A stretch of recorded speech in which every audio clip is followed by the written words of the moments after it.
Bonjour Jacques. Bonjour Corinne.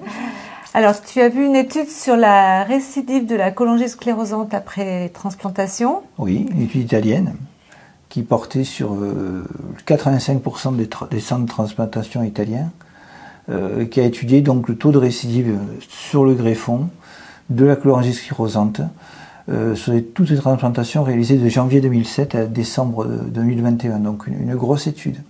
Ça a étudié 411 patients transplantés d'un âge médian de 46 ans. 70% étaient des hommes. Le taux de récidive, et ça, les patients nous le demandent souvent, on suit des patients parfois jeunes, et quand s'apprennent ce diagnostic, ils disent, si un jour je suis transplanté, quel est le taux de récidive? Le taux de récidive trouvé était de 20%, ce qui s'y recoupe d'autres résultats, des résultats similaires dans d'autres régions, dans d'autres pays. Donc 20%, ça faisait 81 patients. Pour la cinétique, c'était 24% dans la première année, et 64% dans les 3 premières années, et 91% dans les 5 premières années.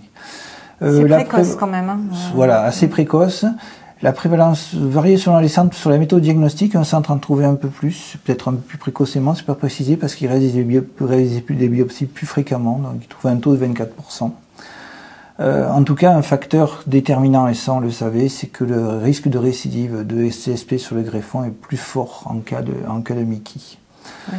Alors comment ça s'exprime, cette récidive? Soit c'est découvert fortuitement sur une biologie, soit c'est symptomatique, avec donc un prurite, du ictère ou une vraie cholangite.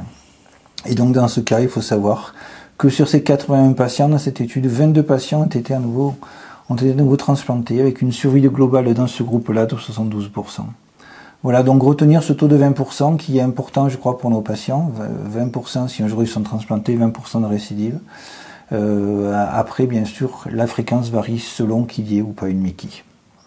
D'accord, donc pour résumer, c'est quand même fréquent, précoce aussi. Ouais. Donc l'importance des biopsies dans le cadre du suivi. Certainement, oui. Voilà, pour pouvoir la dépister peut-être plus tôt et pouvoir mettre en place des traitements adaptés également, pour éviter aussi, parce qu'il y a quand même des risques de retransplantation aussi. Tout à fait.